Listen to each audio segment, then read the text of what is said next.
Halo Sobat Komsos, ketemu lagi di program Bisik Bincang Asik bersama Komisi Komsos Keuskupan Bandung.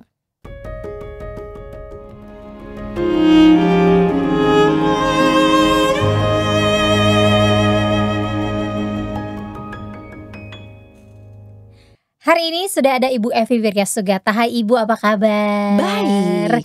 Kabar baik. Lagi ini ya, lagi mungkin agak-agak bersedih karena kucingnya ada yang sakit. Tadi kita ngobrol itu ya Bu ya. Ya, karena kan cuacanya dingin, kebanyakan sih pada flu ya. Oke. Nah itu biasanya ini gak sih Bu, apa namanya, kayak ngebuat mood jadi ikutan sedih juga. Maksudnya ikutan jadi nggak apa ya? Tergantung sakitnya mungkin ya San ya. Kalau sakitnya cuman flu ya kita apa ya istilahnya repot aja gitu ya kan, harus beri penghangat. Yang bikin kadang-kadang kita jadi kepikiran tuh kalau sakitnya bukan flu, itu kan bukan penyakit biasa. Misalnya sakit ginjal. Nah itu makan kita harus siap anytime dia bisa ngedrop. Anytime harus dibawa ke klinik. Kayak spot jantung tuh kadang-kadang kalau lagi di klinik itu ya pagi-pagi udah nanya, "Dok, gimana kabar kondisinya?" Tapi kalau misalnya diajak ngobrol orang rumah nggak ikutan jadi emosi kan Bu? Enggak. Gara-gara Biasa kepikiran aja. anabul aku sakit, anabul aku gini, nggak mau makan dan lain sebagainya gitu ya. Enggak. Kalau soal kita kemudian terpengaruh kan tuh tergantung karakter juga ya. Kan ada orang yang memang nggak bisa mengelola Emosi. emosinya dengan baik ya. Artinya ketika dia berada dalam situasi tekanan, sumbunya jadi pendek.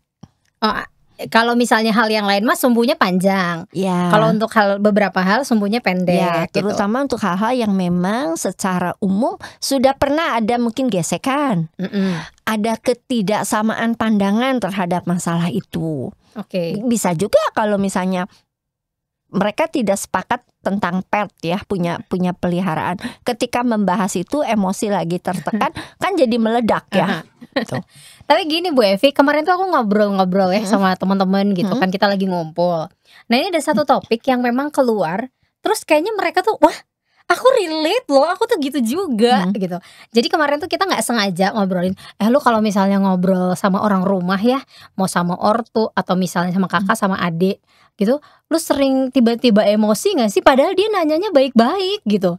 Terus kalau gua sih lebih ke orang tua ya, kalau misalnya mereka ada nanya atau ngobrol sesuatu tuh kayaknya agak streng aja gitu ngejawabnya. Padahal pertanyaannya tuh bukan pertanyaan yang biasa aja. Sebenarnya biasa aja. Kalau kita lebih teliti juga suaranya juga biasa aja.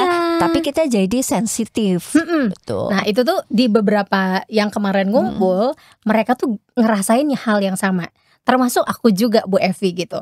Jadi kalau misalnya kadang-kadang aku ngedenger gitu ya, misalnya mama aku gitu ngobrol sama kakak aku nanya gitu. Terus kan dia tuh nadanya langsung tinggi tuh kakak aku. Terus aku mikir-mikir, kayaknya tadi nyokap nanya biasa aja deh. Kenapa lu jadi marah? Iya, kenapa lu jadi marah?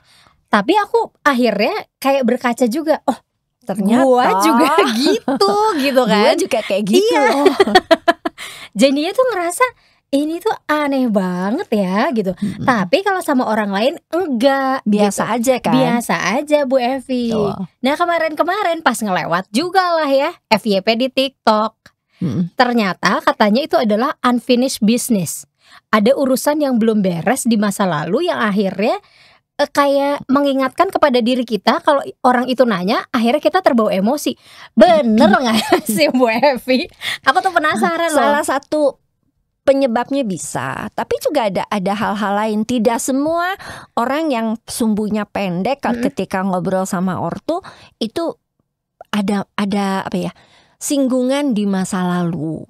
Oh, bisa ada, bisa enggak ya. Oke. Nah, kita harus lihat ketika dia dengan orang lain sama enggak reaksinya. Kalau dia dalam kondisi yang tertekan. Kalau sama, artinya kan bukan karena singgungan sama orang tua aja ya, tapi juga memang dia nggak bisa mengelola emosinya. Berarti itu mah bawaan orok ya? Ya, lebih ke karakter. Kemudian dia tidak punya keterampilan untuk mengelola emosi itu dengan baik. Ya, istilah sederhananya mah urat malutnya udah putus ya, jadi nggak peduli mau bentak-bentak, mau ribut-ribut gitu kan. Ya, kan ada ya yang udah nggak peduli lagi, misalnya ribut jerit-jerit sampai tetangga pada bingung ada apa sih gitu ya. Nah tapi kalau dengan ortu biasanya memang ada singgungan masa lalu yang belum beres atau dianggap sudah beres, atau yang bersangkutan semuanya nggak sadar.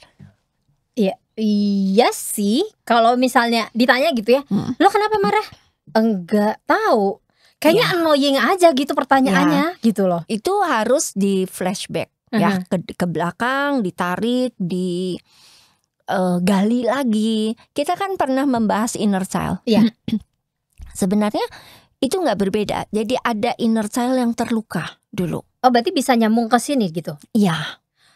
Saya pernah menangani satu anak kalau ngomong dengan mamanya itu bawaannya marah aja. Anak SMP loh. Ngobrol apapun juga gitu? Pokoknya dengan ibunya tidak pernah punya komunikasi yang baik. Kalau sama bapaknya? Sama bapaknya so far oke aja. Oke. Anaknya cewek cowok? Cowok.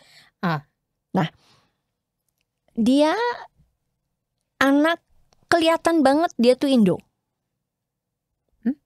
Indo anaknya. Jadi simmer ya kulitnya itu yang campuran gitu ya. Wajahnya bule, cakep. Nah SMP ini kejadiannya. Dengan bapaknya itu, bapak yang saya tahu itu tuh Jawa banget. Ibunya juga Jawa kelihatan. Jadi simmernya dari siapa ya? Dari buyutnya bisa. Atau dari akhirnya saya panggil kan, karena si anaknya ngadu berkali-kali bahwa dia habis ribut sama mami. Saya panggil, ngobrol. Nah di situ saya tanya, maaf ya Bu ya, apakah anak ini tuh anak ibu dengan bapak atau bagaimana? Mohon maaf karena secara fisik agak beda. Nah terkuaklah cerita bahwa ternyata bapaknya di anak ini tuh orang bule, orang Jerman. Nah terus apa yang terjadi? Jadi dia bilang ketika saya hamil 2 bulan, si bulenya harus balik ke Jerman karena usahanya di sini nggak berkembang. Jadi dia bilang dia kalau di Jerman dia bisa hidup dan usahanya bisa berkembang. Ada. Nah tapi ya mungkin orang Indonesia lah ya. Keluarga istrinya nggak ada yang setuju satupun ikut ke Jerman. Nanti kamu di sana ngelahirkan DLL DSB. Jadi si bulenya ngomong ya saya kan nggak bisa di sini. Ya dia menceraikan baik-baik dengan harapan ya nanti kamu bisa menikah lagi, punya keluarga, tapi anak ini akan saya biayain terus. Ya, nah itu dipatuhi. Dalam posisi hamil itu, nah ini si bapak ini udah naksir lama, masuklah dan dia jadi bapak yang baik. Nah itu kan apa ya? Ada singgungan di masa lalu di mana si ibu ini kan merasa bersalah, kenapa saya nggak mau ikut ya gitu. Nah itu yang menyebabkan kondisinya menjadi setiap komunikasi itu dengan si anak ini bawaan itu jadi negatif terus karena pernah merasa tertolak. Tapi anaknya tahu bahwa belum tahu. Oh belum tahu. Loh berarti secara energinya nggak klop ya, nggak nyambung ya, nggak nyambung, nggak connect lah itu. Nah itu bisa singgungan-singgungan bahkan di masa di dalam perut. Ada anak yang pernah mau digugurkan. Nah ketika lahir ibunya terima gitu ya.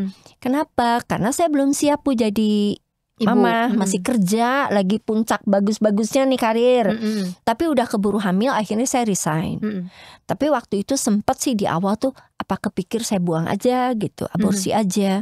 Nah penolakan ini yang menyebabkan sudah ada gesekan secara batin kali ya, tidak secara fisik gitu. Nah itu bisa terungkit ketika dia berhadapan atau bersinggungan dengan yang bersangkutan. Nah berarti kan kalau misalnya kayak gini tuh itu akan terbawa sampai dewasa nanti kan Bu Evi? Betul, makanya kan kadang-kadang dari remaja akhir tuh udah mulai dia seperti itu ya. Tapi ada juga yang betul, jadi kalau diajak ngomong tuh bawaannya pengen ngamuk aja. Nah ketika ditelusuri ke belakang ternyata dia misalnya dulu itu sempat diperlakukan kurang baik. Oh kalau ini mah terlihat ya dan berasa gitu kan. Tapi itu baru ketahuan. Dia sadar ketika digali. Kan dia merasanya enggak, saya udah maafin kok. Saya udah lupa, saya udah maafkan. Nah tapi sebenarnya nggak beres di hatinya. Berarti ini masuknya ke alam bawah sadarnya gitu. Betul. Jadi tetap dia merasa kenapa ya ibu saya itu dulu begitu ke saya. Apa dia maafkan? Sudah katanya ya. Tapi kan pertanyaan itu muncul. Nah ibunya kan tidak bisa memberikan jawaban. Tapi orang tua merasa gak? Bu Evi kan sama Raisa nih misalnya gitu ya. Raisa kalau misalnya ditanya sama mami, pernah gak ngerasa emosi juga? Suka. Oh ibu ngerasa juga Bro. Ini anak kok jawabnya? Jawabannya gitu. Terutama kalau disuruh mandi, dia lagi main game. Kalau itu sama aku disuruh mandi juga antar dulu sih gitu. Nah tapi saya tahu. Jadi mungkin di alam bawah sadar dia, game itu kan relaksasi dia lah. Relax gitu ya. Nah, kayak begitu. Oke, kalau orang tua menyadari juga nih, aku nggak tahu ya, apakah orang tua yang lagi nonton nih merasa juga nggak sih anak-anaknya misalnya, oh iya ya sama juga nih relate nih sama aku gitu. Ternyata jawaban anak-anak aku tuh kok emosi, padahal aku nanyanya biasa aja. Aku menjadi sakit hati gitu sebagai orang tua. Kok diperlakukan begitu? Iya. Bahkan orang luar juga kan suka menilainya, ih kebangetan deh kamu teh. Orang tua kamu ngomong baik-baik. Nah. Yang harus kita sadari dari sisi orang tua adalah orang tua tuh kan gak luput dari kesalahan juga ya. Dicatat itu gitu ya. Kan gak ada orang yang sempurna. Permasalahannya kita ini sudah lupa terhadap perilaku kita. Yang kena itu ingat seumur hidup. Kitanya lupa, anaknya mah ingat seumur hidup. Karena dia korban gitu. Makanya ini disebutnya unfinished business gitu ya. Iya, makanya unfinished business ini ya harus digali, duduk bareng. Ya kalau perlu itu say sorry. Itu yang kita namakan dengan proses rekonsiliasi. Karena kalau ini contohnya aku ya, kalau misalnya aku lagi ngobrol atau misalnya mama gitu nanya, Ci ini gini. Apa sih mama? Kamu mah galak banget sih. Nah itu jadi aku kalau itu kan ada respon ya. Kamu galak banget sih kalau ditanya gitu. Itu enak sih Bu. Jadi akunya juga oh iya ya.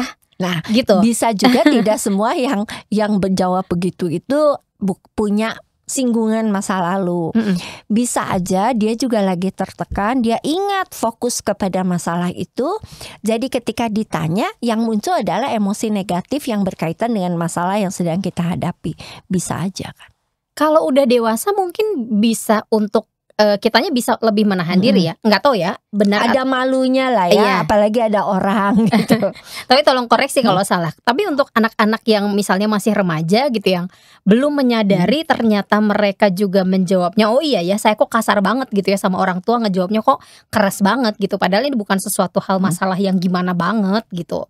Itu bagaimana Bu untuk mengingatkan bahwa harusnya nggak gitu juga sih ngejawabnya. Kalau saya biasanya ngajak ngobrol ya, kamu kok ngomong ke saya manis gitu ya. Ya karena ibu ngomongnya baik-baik. Nah terus kamu emangnya mama di rumah ngomongnya gak baik-baik? Enggak Bu, mama marah-marah terus. Ada loh itu, marah-marah terus. Marahnya gimana?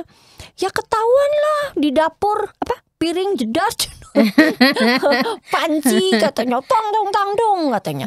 Terus ya kalau ditanya aku tahu itu ya.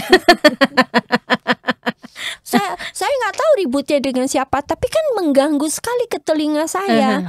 Jadi kalau mama ngomong itu, nah ini orang tua itu kadang-kadang sudah kurang dengar. Oke, catat ya Sobat Komsos ya kalau lagi ngobrol sama orang tua. Sudah kurang dengar, maka dia itu suka berbicara dengan volume yang bisa dia dengar. Itu problem. Yang di sini masih sangat sensitif, yang di sini sudah kurang sensitif. Jadi ketika dijawab pelan-pelan misalnya ya, ini beli di mana? Supermarket. Hah? Apa sih? Supermarket. Apaan? Supermarket. Hanya ngejerit ya, terpaksa gitu. Terus begitu kita ngejerit dia jawab gak usah jerit-jerit dong. Pernah gak begitu? Kita langsung mengakui pernah. Kan gue udah ngomong 2 kali baik-baik, tapi lu gak denger. Begitu gue ngejerit, lu yang gak usah jerit dong. Tapi ada tapinya loh. Orang tua yang sudah kurang dengar pun kepada topik-topik yang sensitif itu kadang-kadang telinganya tuh back to normal. Bahkan lebih lagi gitu ya. Kok bisa? Karena gestur kita. Jadi kadang-kadang kalau ada orang tua yang sudah kurang dengar, anaknya lagi ngomongin, kan anaknya mikir aja ya, mah adeknya gestorek gitu ya. Hati-hati. Dia ngobrol aja. Ibunya kan mungkin atau bapaknya tuh ngeliatin ya. Ini kayaknya ngomongin gue deh. Feeling kan, ya. Nah, maka orang tua tuh kadang-kadang untuk hal seperti itu dia akan nyelutuk aja. Gak usah ngomongin. Kok denger ya? Sebenarnya karena gestur kita ketika dia bicara itu kan kalau kita ngomongin kan pasti sambil ngelirik ya, terus apa gitu ya. Nah kan dia ngerasa, dia juga punya perasaan. Jadi seharusnya kita gimana Bu Evi? Jangan sampai gini loh ya. Maksudnya gini, kita baik sama orang, kita ngobrol sama orang lain tuh dengan manis gitu ya. Orang lain bertanya, kita jawab dengan ramah, dengan gitu. Baik-baik ya. Yes gitu. Sedangkan dengan orang tua atau keluarga lah ya, orang di rumah gitu, kita kok strength banget gitu kan. Jangan sampai kita dinilai, lu kok kayaknya kok aneh banget sih, lu gak sayang banget ya sama keluarga lo ya gitu. Yang pertama sih yang harus kita ingat ya, kalau kita di posisi anaknya ya, jadi dilihat dulu usia orang tua kita umur berapa ya. Jadi ketika orang tua juga ngejawab kita dengan suara keras ya kita maklum, ini mungkin geus rada kurang dengar, budi lah ya, budek dikit ya. Jadi berarti saya ngomong juga ini loh, lafal bibir tuh harus dia lihat juga. Jadi dengan nada yang tidak terlalu keras, dia bisa membaca gerak bibir kita. Ya. Yang kedua, kalau udah jerit-jerit ngomong deket pinggir, deketin gitu ya ngomongnya. Berarti kitanya yang menyadari itu ya. Kita yang anak muda yang harus lebih menyadarinya. Jadi jangan berharap orang tua mengerti kondisi kita ya. Tapi kalau kitanya yang nyolot ya. Nah, ayo sedikit flashback ke belakang, karena jangan berpikir orang tua kita mau melakukan itu ya. Lebih baik kita evaluasi dulu ini waktu si mama papa muda sikapnya gimana sih ke saya gitu ya. Oh ternyata dari dulu mah dia juga gak pernah jerit-jerit ya. Tapi saya pernah loh dipukul yang karena gini gitu. Nah dari situ kita olah dan kita mengerti bahwa dilakukan oleh mereka juga kadang-kala kan karena gak sadar ya. Pendidikan zaman dulu itu kan psikologinya masih berpikir hukuman itu mendidik. Kalau psikologi positif kan sekarang berpikir tidak boleh menghukum. Pendidikan zaman dulu keras tapi bos. Tapi juga menghasilkan pribadi-pribadi yang tahan. Betul. Dibandingkan dengan generasi yang sekarang. Kalau misalnya kita menyadari itu, kita bisa menyelesaikan itu sendiri atau kita memang butuh seorang profesional, Bu Evi? Biasanya tergantung dari permasalahannya. Seringkali membutuhkan profesional sebagai fasilitator untuk membantu dia ngelit untuk sadar di mana, kemudian mengajak dia berdamai dengan masa lalunya. Berarti kita pribadinya sendiri, orang tua nggak usah gitu. Ya jangan berharap lah ya. Kalau saya sih berpikir udahlah kita nggak perlu berharap terlalu gimana orang tua. Nanti menyinggung perasaan dia juga. Karena satu hal yang harus kita ingat, apapun yang dilakukan oleh mereka dulu, pemahamannya adalah untuk mendidik. Tapi ya mungkin caranya kurang pas, kurang bijak. Tapi kan mungkin ada yang ngerasa anak-anak yang aku baca-baca gitu ya, dulu tuh pernah dibanding-bandingin gitu. Itu salah satu luka batin inner child yang maksudnya memotivasi loh ortu tuh sering kali ya. Tuh lihat si itu mah geus lulus, pinter, udah bisa kerja. Kamu gitu ya. Nah, aku kenapa dengan aku? Kenapa dengan aku? Aku mah hidupnya santai. Nah, itu mungkin di satu sisi ya. Orang tua tuh berharap contoh tuh atau sepupunya dibandingkan dengan anak dari kakaknya atau adiknya. Tapi di sisi lain kan itu membuat yang anaknya sendiri tuh terluka kan, karena tiap anak tuh unik ya, punya kelebihan kekurangan sendiri. Maka sangat diperlukan dari seseorang termasuk anaknya itu self awareness-nya, menyadari siapa saya, menyadari memahami di mana kelebihan dan kekurangannya. Tapi kan kalau masih kecil mah nggak kepikiran ke sana kali Bu Evi. Self awareness harus dilatih dari kecil. Berarti balik lagi kan dari orang tua, dari pola asuh. Iya. Ketika sudah dewasa baru ingat, baru tahu ya kitanya yang memperbaiki. Nah itu salah satu kenapa perlu bantuan profesional. Oh berarti sekarang kalau misalnya nih ada sobat Komsos calon orang tua gitu ya, atau misalnya nih anaknya masih kecil, masih masa pertumbuhan gitu. Jadi kita sebagai orang tua dan calon orang tua harus mulai mengajarkan itu kepada anak gitu. Betul. Melatih itu kepada anak. Berkomunikasi dengan cara yang positif. Berarti kalau misalnya kayak gitu kedekatan emosional anak atau misalnya kedekatan emosional itu kan bisa dibilang itu sangat penting sekali ya. Bisa juga mempengaruhi bahwa ternyata yang tadi diajak ngobrol marah-marah itu ada ketidakdekatan secara emosional. Iya, betul. Masih bisa dibangun gak sih Bu Evi? Bisa. Meskipun udah dewasa gitu? Bisa. Cuman ada satu pihak yang pasti effortnya lebih besar daripada pihak lain. Si anak dong. Biasanya. Tadi kan kata Bu Evi ya udahlah nggak usah ngarep orang terlalu tuanya banyak. Jangan dituntut. Mama teh ya sik atau mikir dages kolot. Nanti disangkanya kamu tuh nggak hormat banget, nggak sopan banget sama orang tua gitu ya. Nah ya udah, yang anak mudanya lebih paham, lebih mengerti. Ya, ketika suaranya dia keras, sok dengerin. Ternyata si mama teh bukan ke saya aja ngomong kerasnya ke setiap orang. Wah emang geus budi.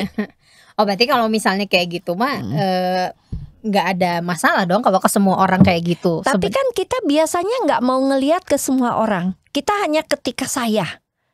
Egoisnya kita kan. Kenapa sih punya ortu teh diajak ngomong nyolot aja gitu ya. Tuh. Selain itu ketika kita sudah berkeluarga anaknya ya, itu juga kan kadang-kadang ada gesekan-gesekan tambahan. Misalnya cucunya nggak boleh ketemu. Oh ini pada akhirnya? Enggak, mungkin si anak ngerasa, aduh orang tua kamu teh riweuh dah nggak ngerti, geus nggak boleh makan coklat, main ke rumah dia malah dikasih coklat. Ya udahlah jangan udah gitu ya. Nah maka membuat si pihak nenek atau kakeknya itu luka ya juga. Jadi ketika ketemu kan komunikasinya menjadi kurang baik. Atau ada juga karena relasi yang sudah kurang baik, misalnya kalau cucunya main disuntik dengan omongan itu ya mama kamu mah nggak balik. Aduh, tambah lagi deh ini bumbu-bumbunya. Nah akhirnya kan anak kan polos kan, udah pulang ke rumah dia ngomong, mami kata oma, mami begini. Nah kan akhirnya benturannya lebih keras lagi. Ya balik lagi ya, mau tidak mau yang lebih muda yang lebih harus mengalah, lebih mengerti, lebih ya sudah gitu ya, udah tua ya, secara karakter udah lebih terbentuk, merubahnya itu capek. Tapi kecenderungan ngomong atau menjawab mudah marah ini lebih ke ibu atau lebih ke bapak atau sama aja sih sebenarnya? Karena biasanya ke ibu ya biasanya. Karena ibu tuh lebih tipikal yang cerewet. Jadi udah banyak ngomong. Kalau bapak itu kan biasanya lebih irit ngomong dan untuk hal-hal yang penting aja. Tapi kenapa bisa kayak gitu Bu Evi gitu? Ya Misalnya karena secara emosional. iya, misalnya bapaknya memberikan luka juga kepada anaknya, Betul. tapi kenapa emosinya kepada ibunya gitu? Ya karena bapak kan biasanya di rumah pegang peranan yang lebih banyak ya secara ekonomi. Jadi anak tuh udah nggak bodoh. Kalau saya marah sama bapak, uang jajan stop. Om Sef gitu enggak sih? Kalau saya marah Sebagai bapak. ke mama, cuman digambreng aja. Itu pernah diungkapkan loh oleh Oh, ya? murid saya. Oh ya? Dia konseling ke saya, terus dia cerita, Bu kemarin si papa marah. Oke. Terus kamu jawab, ya enggak lah Bu, kan ini kan dia marah hari Kamis, nanti ke Minggu saya nggak dikasih uang jajan kalau marah. Terus kamu gimana? Ya saya dengerin aja Bu, nggak tahu ngomong apa. Tapi nanti kalau nadanya sudah mulai itu udah mau habis Bu. Kita langsung Udah jawab mau aja. habis.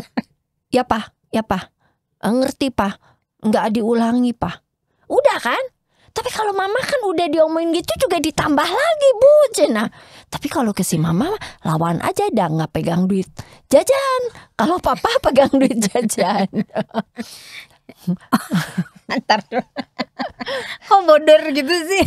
Bodoh tapi realitas ya, anak itu nggak bodoh gitu loh. Dia ngelihat, oh saya boleh marah kalau hari Senin karena ke Sabtu lagi kan jauh, ke Minggu lagi. Tapi kalau misalnya ibunya megang segala Nah kekuasaan, ya pasti ke ibunya dia nurut karena ibunya yang pegang duit. ya tapi tetap ya urusannya nggak beres kan? Nggak beres. Ini bisa Oke, masalah it's all about the money, ujung-ujungnya duit saudara-saudara ternyata ya. Cuan demi cuan. Baru tahu loh aku itu ternyata alasan anak. Ada, itu udah sekian belas tahun lalu anak cerita gitu ke saya. Tapi anak zaman sekarang gitu juga. Ya pasti lebih. Ya tentu saja pasti lebih sekarang. Tapi pernah ada nggak sih Bu kasus yang dimana unfinished businessnya itu sama ayahnya gitu? Jadi ada.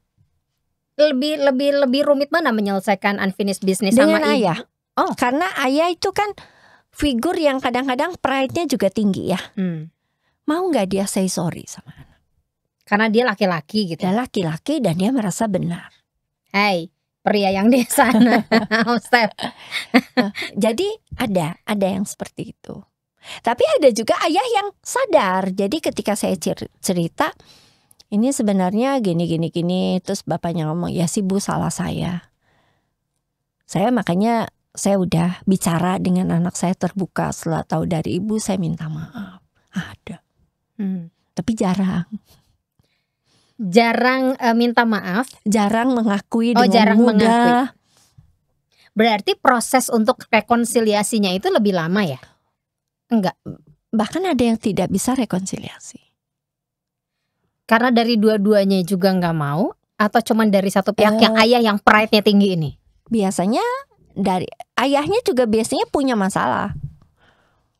Oh, problematik secara juga. Secara karakter juga problematik juga. Biasanya begitu. Jadi, masalah di faktor psikologisnya atau psikologis?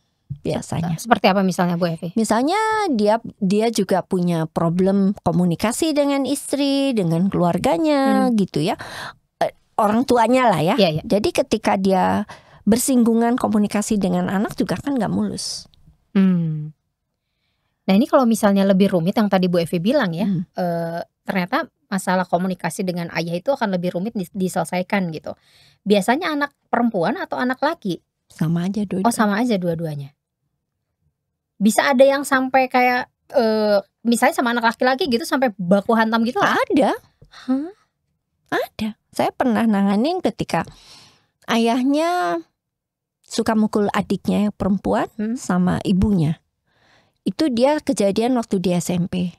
Ya dia masih terima. Begitu SMA, bapaknya mau mukul ibunya, dia hantem langsung pukul sama dia.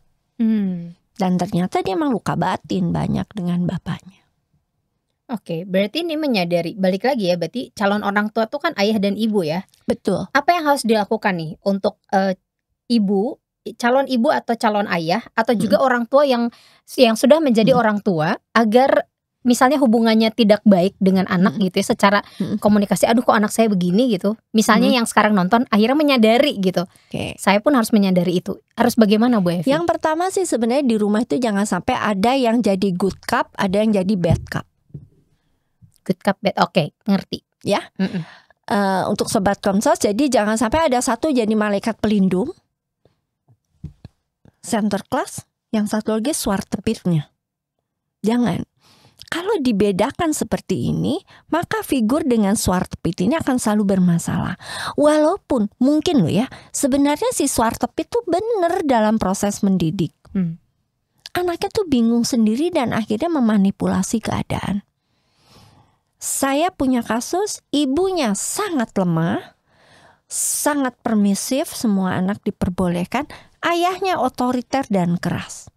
Apa yang terjadi? Ketika di sekolah, ya berlaku sakarepnya baik dan gak ada figur yang ditakutinya. Nah jadi orang tua dengan kedua orang tua, ibu dan bapak ini harusnya sepakat.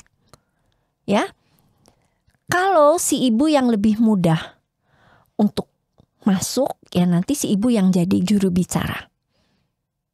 Ya, tapi tidak mengurangi atau merubah apa yang jadi kesepakatan kita di belakang. Nah, nanti si bapak bolehlah jadi figur ketika si anak ini gak terima apa, dia masuk, dia ngomong menjelaskan dengan cara yang berbeda. Tapi tidak menyalahkan salah satu pihak. Oke. Kalau untuk ayah yang pride-nya sangat tinggi ini, supaya jika ada yang faktor masalah komunikasi dengan anaknya bisa terselesaikan dengan ya nggak rumit-rumit amat lah gitu. Yang pertama para ayah ya, tidak ada orang sempurna, termasuk kita sebagai orang tua juga pasti ada kurangnya. Menjaga harga diri itu perlu. Jangan sampai kita ini tidak punya sama sekali pride, tapi terlalu sombong dan dalam tanda petik ya sombongnya dengan keangkuhan kita, tanpa sadar kita sebenarnya melukai banyak orang, termasuk mungkin pasangan kita. Apalagi anak kita. Sebagai anak itu kan posisi paling lemah di keluarga, karena dia masih sangat banyak tergantung ya, apalagi kalau masih kecil, secara ekonomi, secara keamanan, secara kesehatan, semuanya tergantung dari orang tua. Kalau kita demikian mengagulkan pride kita sebenarnya sedang membonsai anak kita. Karena anaknya kan gak bisa berkembang dengan kemampuan dia, dengan diri dia. Tapi kita bonsai, kita atur sesuai keinginan kita, pride kita. Gitu. Kalau untuk anak-anaknya Bu Evi, terus aku. Kalau anaknya masih kecil, yang gak banyak ya yang bisa dilakukan oleh mereka. Karena mereka juga kadang belum menyadari bahwa itu bisa menimbulkan luka. Berarti kalau anak masih kecil masih bisa dibentuk orang tua yang membimbing ya? Ya, orang tua yang harus lebih banyak. Iya. Tapi ketika kita sudah dewasa, mahasiswa lah ya, kan sudah bisa berpikir lebih tenang, maka yuk kita teliti dulu, kita kenali dulu diri kita. Kenapa sih saya kalau ditanya bawaannya nyolot gitu. Misalnya ya, kalau related dengan topik kita ya, diingat, dibantu, disadarkan, tahu oh ya ternyata ini loh yang jadi luka. Ya, kan ada banyak apa ya, kalau dengan profesional tuh ada banyak cara lah ya. Nah, akhirnya self awareness-nya yang ditimbulkan sehingga kita tahu kita luka ini oleh apa. Nah, ketika kita sudah tahu lukanya dari mana, nah mulailah kita proses menata kembali alam bawah sadar kita, membuat kita lebih positif ya, dan yang terakhir ya membuat kita juga lebih terbuka hatinya untuk bisa memaafkan dan berdamai dengan masa lalu kita. Oke. Lagi-lagi tidak mudah ya Bu Evi. Tidak mudah, tapi bukan berarti tidak mungkin. Iya, betul. Dan ya bagi kita yang menyadari mungkin pelan-pelan lah ya. Ya, misalnya termasuk sekarang juga mungkin luka itu tidak hanya dengan orang tua ya. Dengan orang tuanya nggak banyak singgungan, tapi misalnya dia luka terhadap satu topik. Misalnya luka kalau ditanya kapan kamu nikah.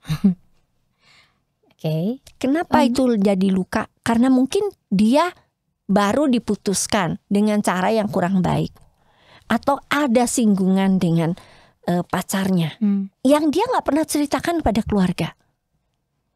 Nah, ketika ditanya itu kan sebenarnya membuka luka dia kan. Makanya suaranya nyolot. Berarti ada baiknya juga kita mengkomunikasikan itu kepada orang rumah atau enggak juga sebenarnya? Tergantung orang rumahnya seperti apa. Kalau orang tua kita termasuk orang yang emosional, orang tua itu pasti di pihak anaknya ya. Betul nggak? Nanti kan nyolot dulu, ribut dulu ya. Aduh, anakku digigit, mana nomor teleponnya? Saya mau telepon. Emosi panjang urusannya. Panjang kemana-mana ya. Jadi kita juga harus memilah. Tapi mungkin ketika kitanya sudah bisa menguasai diri kita, ya sampaikan. Kalau ditanya kenapa ya nggak cocok aja gitu daripada dipaksakan. Atau untuk hal-hal yang luka misalnya kayak anggap membandingkan ya yang lebih sering Paling aku sering dengar gitu. Kalau misalnya kita sudah dewasa gitu, perlu nggak kita bicara? Mah aku tuh nggak, ternyata aku tuh sakit hati loh kalau misalnya. Bisa diomongin baik-baik misalnya, Mama sadar nggak? Dulu teh kan Mama teh suka ngebandingin saya sama si ini gitu ya. Masa sih? Enggak. Ini tanda pikun. Respon Bu, respon rata-rata nih. Ya, terus masa dibantu ngingetin ya. Jadinya bukan baik kan, berantem lagi. Dibantu ngingetin. Yang waktu itu gini. Oh itu kan tujuannya baik, saya mah supaya kan dia teh sukses, kamu teh nyontoh dia. Iya sih Ma, tapi itu teh sebenarnya kan tiap orang beda-beda. Ada orang sukses secara materi, tapi nggak sayang sama ortunya, buat apa? Saya mungkin nggak sesukses itu, tapi kan sayang. Ya, jadi jangan dilihat dari semuanya serba sempurna. Tapi kan duitnya banyak. Kamu nggak ngasih saya duit banyak. Iya, sokat tuh.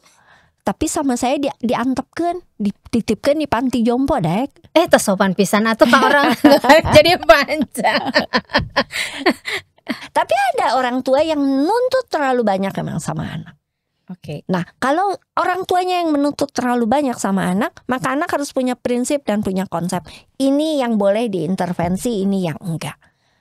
Oh, nggak masalah ya? Nggak masalah, karena kita kan sudah dewasa juga, sudah punya keluarga. Artinya kita juga sudah bisa menentukan yang terbaik untuk hidup kita. Misalnya karena ibu mertua tidak cocok dengan menantu perempuan, ada kan? Ya ayo aja terus diomongin. Ya suaminya satu hari harus ngomong, udah stop mah, nggak perlu diperpanjang lagi. Tonton yang ngobrol sama mertua ada ya? Kita Pasti obrolan ada. bisik ya. Ya jadi udah stop gitu ya. Segala kekurangannya kan saya terima juga, seperti dia terima kekurangan saya.